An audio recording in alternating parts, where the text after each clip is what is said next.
Halo, Assalamualaikum warahmatullahi wabarakatuh.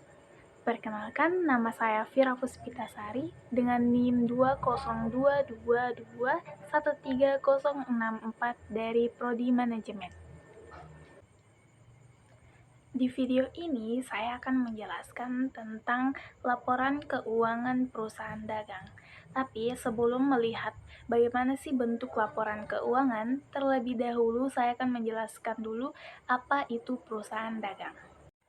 Perusahaan dagang adalah perusahaan yang kegiatan utamanya membeli barang dari pemasok tanpa mengubah bentuknya untuk kemudian dijual kembali kepada konsumen. Karena aktivitasnya itu, perusahaan dagang memperoleh pendapatannya dari penjualan atas barang dagangan. Adapun ciri-ciri perusahaan dagang, yang pertama itu melakukan transaksi pembelian barang dagang baik secara tunai maupun kredit. Dan yang kedua, melakukan pembayaran utang usaha yang terjadi akibat adanya berbagai transaksi dalam aktivitas perusahaan. Yang ketiga, menerima pembayaran piutang usaha yang terjadi akibat adanya berbagai transaksi dalam aktivitas perusahaan. Yang keempat, melakukan penyimpanan barang dagang selama belum dijual dan diserahkan kepada pembeli. Adapun contoh dari perusahaan dagang itu adalah toko kelontong dan supermarket yang sering kita temukan. Kegiatan utama perusahaan dagang adalah menjual kembali barang yang sudah dibeli tanpa melakukan perubahan bentuk terhadap produk tersebut. Setiap perusahaan dagang pastinya akan menyusun laporan keuangan, apalagi bagi perusahaan yang bergerak di industri berskala besar dan telah memiliki puluhan ribuan karyawan. Oleh karena itu, nasib perusahaan tergantung dari hasil profit penjualan produknya. Nah, dalam laporan keuangan perusahaan dagang, terdapat laporan laba rugi yang biasanya menyajikan informasi tentang seluruh kegiatan operasional perusahaan dan satu periode akuntansi. Pada laporan laba rugi tercantum rincian mengenai pendapatan, laba atau rugi, dan pengeluaran atau beban perusahaan. Sementara di dalam laporan laba rugi terdapat dua unsur utama, yakni penjualan dan beban, sementara unsur lainnya berupa harga pokok penjualan. Selanjutnya, dalam laporan keuangan juga terdapat laporan ekuitas pemilik. Fungsi laporan ekuitas secara umum yaitu memberikan informasi mengenai transaksi ekuitas perusahaan. Tujuan utamanya adalah untuk melihat bagaimana kebijakan suatu perusahaan dalam menggunakan laba. Selanjutnya itu neraca, atau yang biasa disebut sebagai balance sheet dalam istilah akuntansi. Merupakan sebuah laporan keuangan perusahaan yang menunjukkan kondisi, informasi, dan posisi keuangan suatu bisnis dalam periode tertentu. Laporan neraca sangat penting bagi perusahaan agar bisa merencanakan proyek ke depannya. Baiklah, selanjutnya itulah tadi penjelasan tentang perusahaan dagang dan bagaimana itu laporan keuangan perusahaan dagang. Selanjutnya kita berpindah ke pembahasan soal laporan keuangan perusahaan dagang. Nah, di sini sudah ada neraca saldo yang sudah disesuaikan. Karena data ini yang akan saya gunakan untuk mencari tahu laba rugi, ekuitas pemilik, dan neraca perusahaan. Baiklah, kita ke laba ruginya. Kita kerja dulu laba ruginya. Nah, di sini yang pertama kita cari itu pendapatan penjualan. Nah, kita lihat di neraca pendapatan penjualan, kita lihat di neraca saldonya itu cuman ada satu pendapatan. Jadi cuman satu aja yang kita tulis. Langsung aja kita tulis dari pendapatan penjualannya itu 250.000. Selanjutnya yang masuk lagi itu adalah retur penjualan dan potongan harga. Nah, kita lihat lagi di neraca saldonya yang mana retur penjualan dan potongan harga bisa dilihat di sini. Ini adalah retur dan potongan penjualan harganya yaitu 12.000. Nah, kita tinggal pindahkan aja 12.000 ke sini. Lalu kita lihat lagi di neraca saldonya potongan tunai penjualannya. Nah, ini adalah potongan tunai penjualannya, yaitu 8.000. Nah, kita pindahkan lagi ke laporan laba rugi, yaitu 8.000 juga. Nah, 12.000 ini dengan 8.000 itu kita jumlahkan.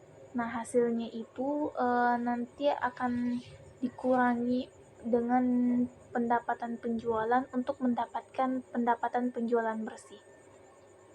Nah, 12.000 tambah 8.000 itu 20.000.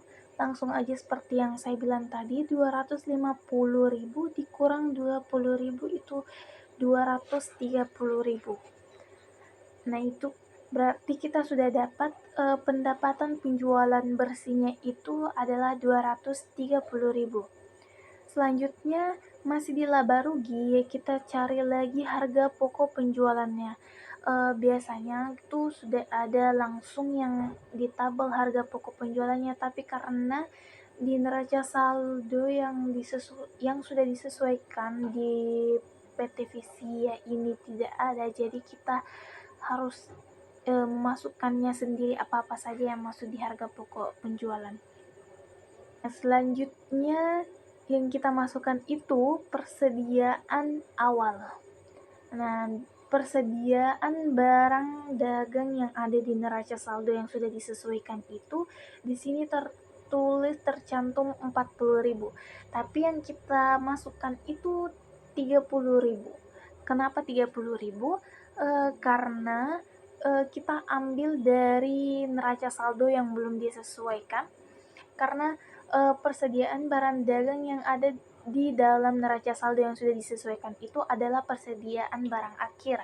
Jadi kita ambil yang di neraca saldo yang belum disesuaikan. Nah, di situ tercantum 30.000, jadi dimasukin aja langsung 30.000-nya.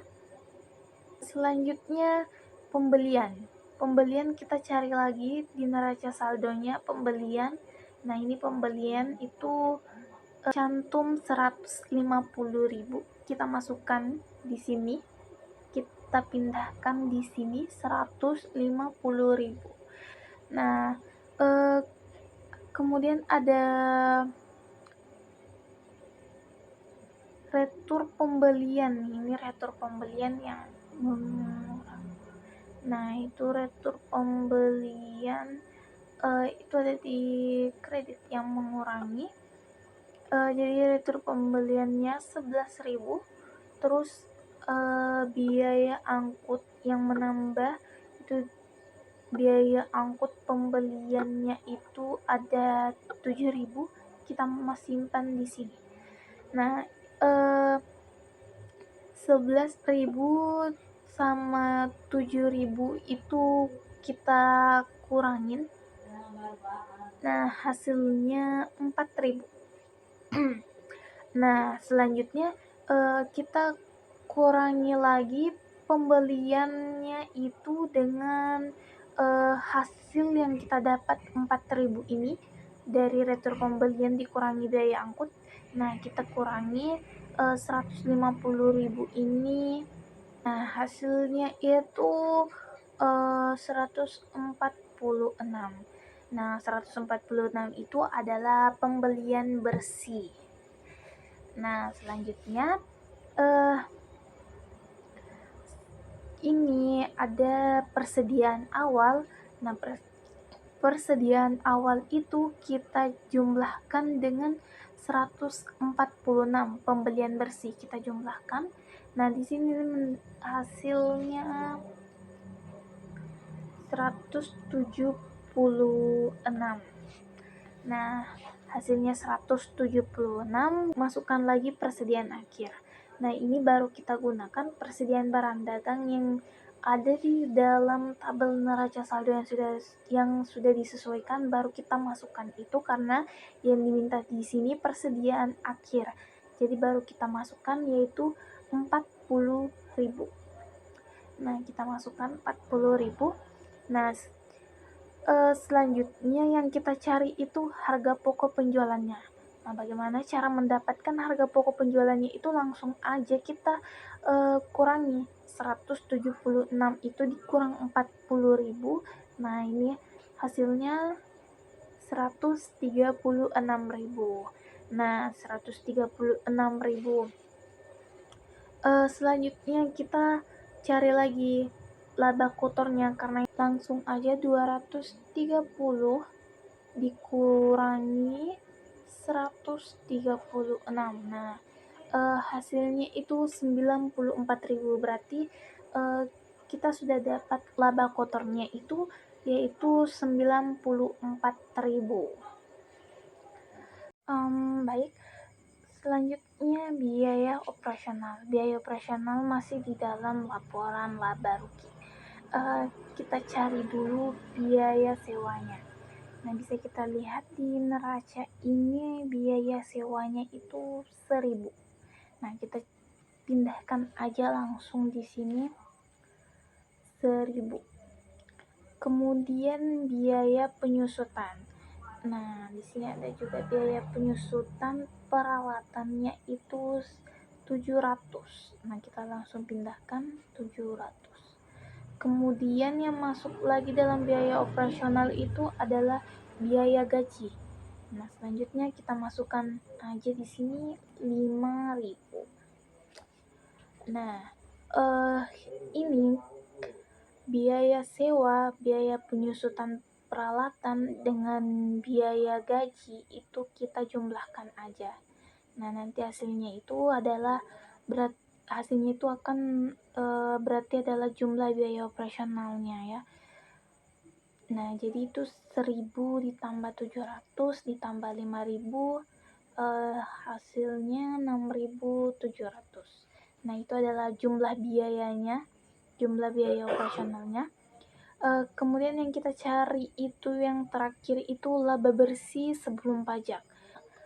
Selanjutnya yang kita cari itu laba bersih sebelum pajak.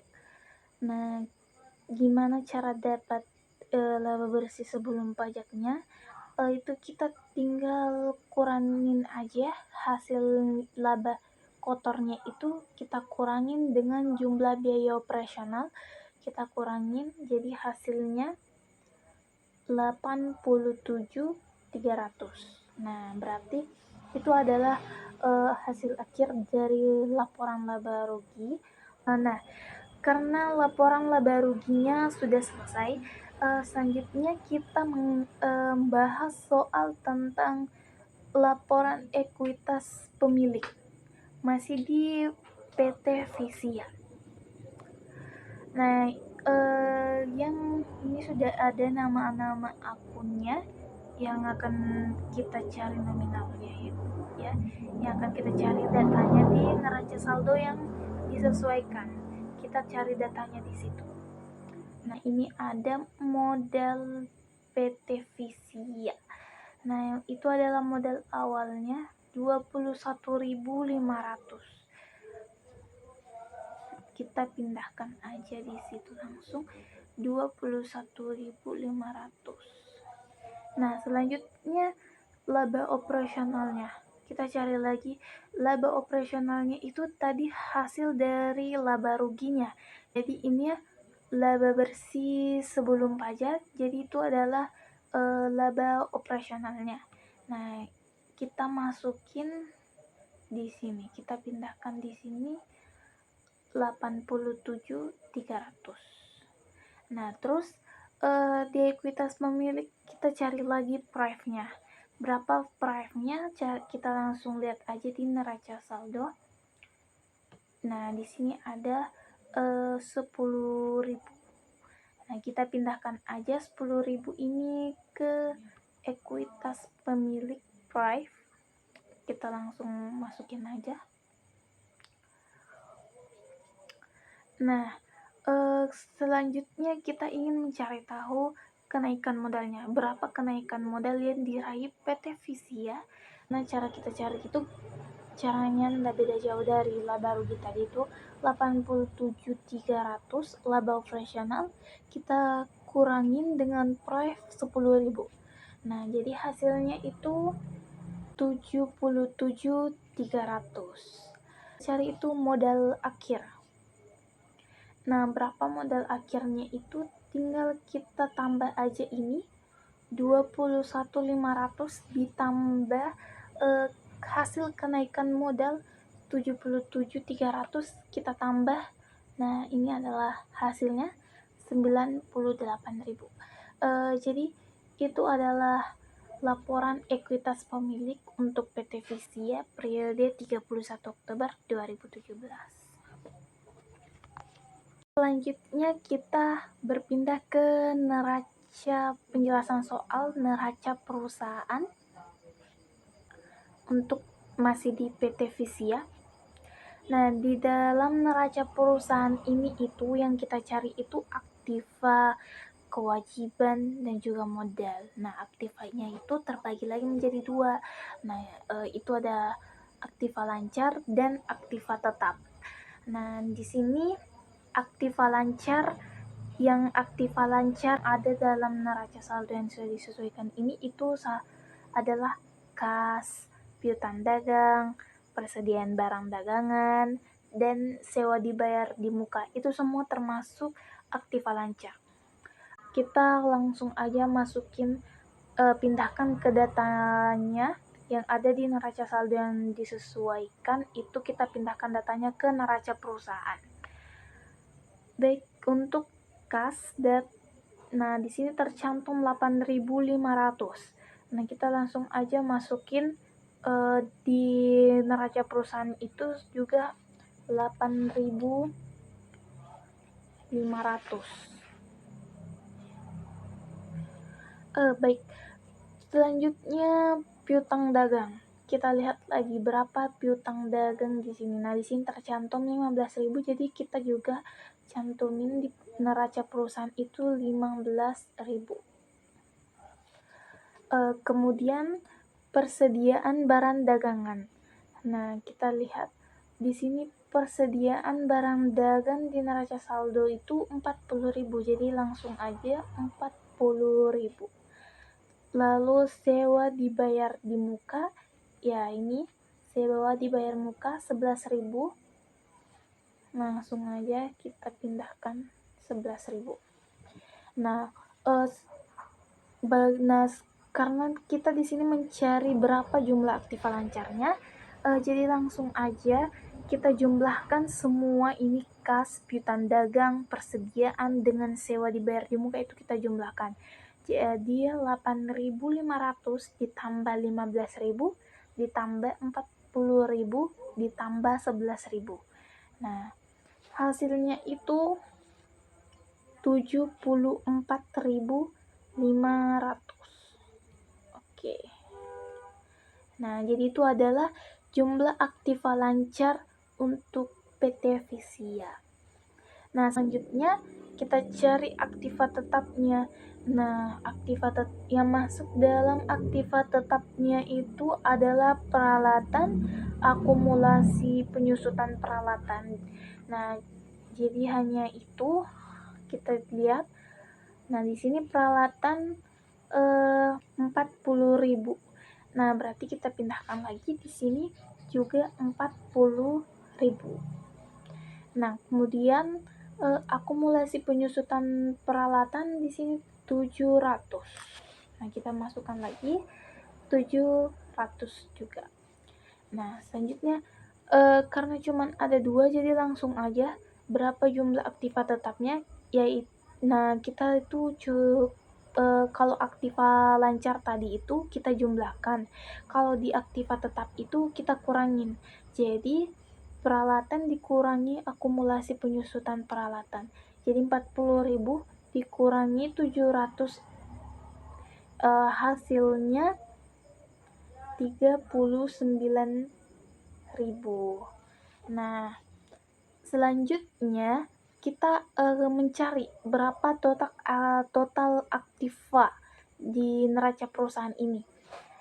Nah, cara kita untuk mencari total aktivanya itu kita jumlahkan hasil dari aktiva lancar kita jumlahkan hasil dari aktiva tetap. Jadi ini adalah aktiva lancar 74.500 kita jumlahkan dengan ini 39.000. Nah, hasilnya itu 113.000. Nah, jadi kita sudah dapat total aktivanya. Nah, selanjutnya karena kita sudah tadi dapat total aktivanya, kita langsung lagi mencari kewajibannya. Nah, yang mana aja yang termaksud kewajiban? Nah, yang masuk dalam kewajiban itu adalah utang dagang dan utang gaji. Nah, langsung aja kita lihat berapa utang dagang di neraca saldo. Nah, di sini utang dagang di neraca saldo itu 10.000. Jadi kita pindahkan aja langsung 10.000 juga di neraca perusahaan. Nah, kemudian utang gaji. Utang gaji kita lihat lagi berapa di neraca saldo. Nah, utang gajinya itu 5.000. Jadi kita pindahkan lagi 5.000 di neraca perusahaan. 5.000. Nah, kemudian kita mencari jumlah kewajiban lancarnya. Caranya itu kita tambah jumlah utang dagang dengan utang gaji. Jadi 10.000 ditambah 5.000, nah hasilnya 15.000. Nah, jadi itu adalah jumlah kewajiban lancarnya. Kemudian modal. Kita masih mencari modalnya. Kenapa ini price kita nggak masukin? Karena price itu sudah kita pakai di ekuitas pemilik. Jadi kita nggak masukin lagi price, cuman hanya modal yang kita masukin di sini. Nah, modal PT Visia. Nah, modalnya itu kita lihat bukan yang ada di neraca saldo, tapi yang ada di ekuitas pemilik. Modal yang dimaksud itu yang ada di laporan ekuitas pemilik. Nah, kita lihat di sini 98.800. Nah, di sini 98.800. Jadi yang kita masukin di modal itu juga 98.800. Nah, baik langsung aja kita jumlahin jumlah kewajiban lancarnya dengan modal. Kita jumlahkan yang hasilnya itu juga 113.000. Nah, berarti hasil ini total kewajiban plus modal dengan hasil aktiva itu sama-sama, berarti itu seimbang dan sudah benar. Kita sudah selesai mengerjakan laporan keuangan. Saya Vira Puspitasari, mohon maaf bila ada kesalahan. Wassalamualaikum warahmatullahi wabarakatuh.